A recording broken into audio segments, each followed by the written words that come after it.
Well, content creation is no longer just a hobby and has become one of the fastest growing industries in the world. And South Africa is not tailing behind. Well, joining us tonight is Banele Ndaba, also known as Mogelingz, one of South Africa's most influential multi-award winning digital creators.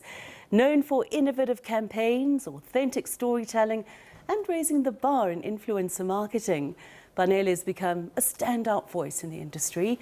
And he enjoys over 3 million followers on TikTok and just under 1 million on Instagram.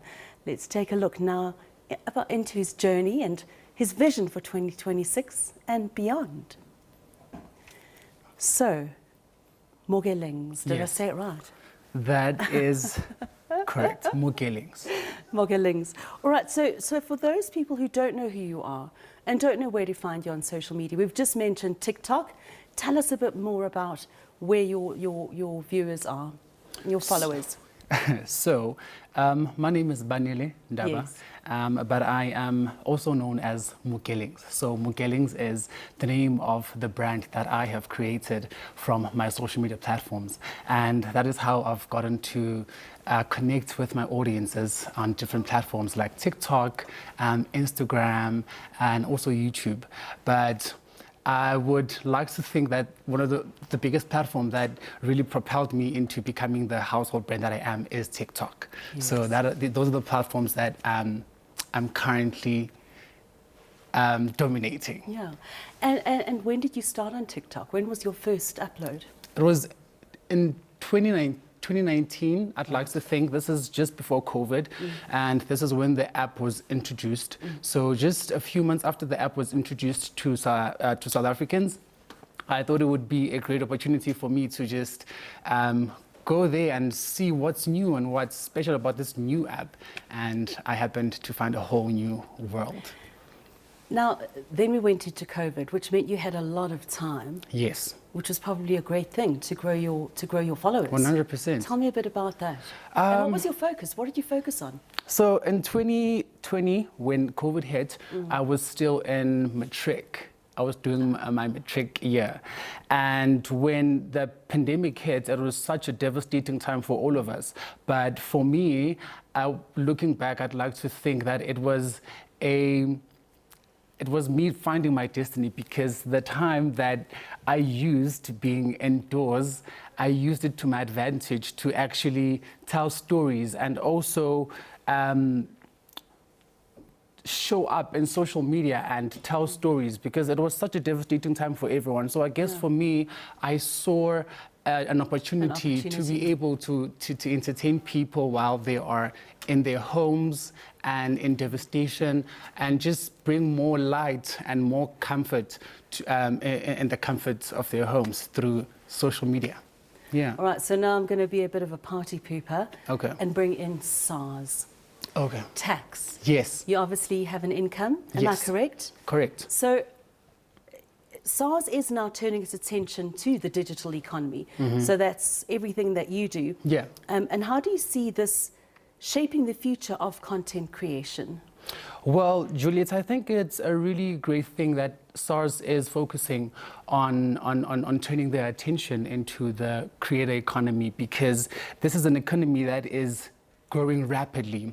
And I think there is one aspect of our workspace that a lot of people tend to not pay attention to, and that is the financial literacy. And I think SARS paying attention to us as creators really pushes us to take care of our finances and also make sure that we understand the financial literacy behind tax, and also being a South African citizen that is existing and working under our economy.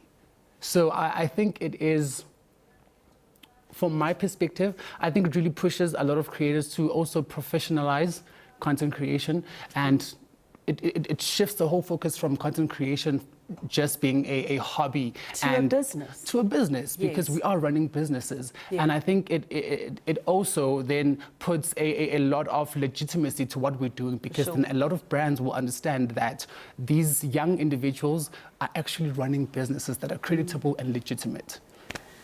Now, I'm sure that it's difficult for you to go out and about because you're very well known, you've got lots of followers.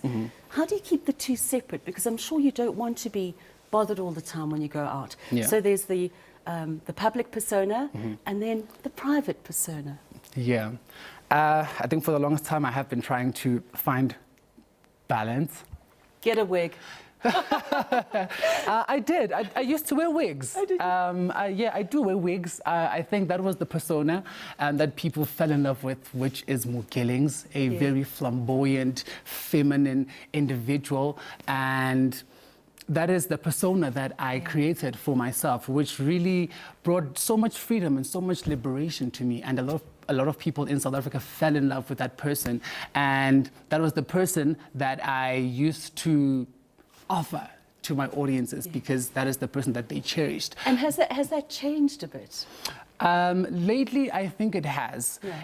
It has because I have learned to also take some time to myself, some personal time, because spending so much time pouring into brand Mogelingz somehow made me forget about me as Banele, you know, and this is the person that is running this whole machine. And can you keep them separate?